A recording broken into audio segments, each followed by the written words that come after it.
धर्मापुरी येथील एका 35 वर्षीय युवकाचा दारूच्या नशेत झालेल्या वादातून मित्रांनीच निर्घृण खून केल्याची धक्कादायक घटना समोर आली आहे। अशोक भगवान मोरे असे या मयत युवकाचे नाव असून कुंभकर्ण टाकळी शिवारातील गोरक्षण भागात त्याचा मृतदेह आढळून आला। या घटनेमुळे परिसरात एकच खळबळ उडाली आहे। मंगळवारी 9 जून रोजी मध्यरात्रीच्या सुमारास मयत अशोक मोरे आणि त्याचे साथीदार कुंभकर्ण टाकळी शिवारातील पोद्दार शाळेच्या मागे असलेल्या गट नंबर 472 मध्ये दारू पिण्यासाठी बसले होते। दारू पिल्यानंतर त्यांच्यात काही कारणास्तव जोरदार वाद झाला।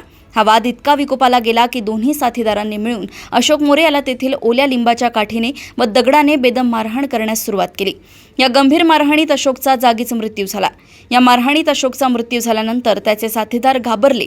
त्यांनी रात्रभर त्याचा मृतदेह त्याच शाळेच्या मागील असलेल्या शेतामध्येच ठेवला। त्यानंतर बुधवारी 10 जून रोजी सकाळी 8:15 सुमारास गुन्हा लपवण्याच्या उद्देशाने त्यांनी मृतदेह उचलला आणि कुंभकर्ण टाकळी येथील गोरक्षण भागात आणून टाकून दिला। मयताचा मृतदेह उताण्या अवस्थेत मोकळ्या जमिनीवर पडलेला आढळून आलाय। यावेळी घटनास्थळी उपविभागीय पोलीस अधिकारी ग्रामीण शिरतोडे व ग्रामीण पोलीस ठाण्याचे अधिकारी कर्मचारी उपस्थित होते। तसेच धर्मापुरीचे सरपंच तानाजी कदम, टाकळीचे पोलीस पाटील दत्ता राऊत आणि धर्मापुरीचे पोलीस पाटील परमेश्वर कदम हे देखील उपस्थित होते। पोलिसांनी या प्रकरणातील 2 संशयित आरोपींना घटनास्थळावरून ताब्यात घेतले असून हत्येचे नेमके कारण अद्याप स्पष्ट झाले नाही। ग्रामीण पोलीस या प्रकरणाचा पुढील तपास करतायत।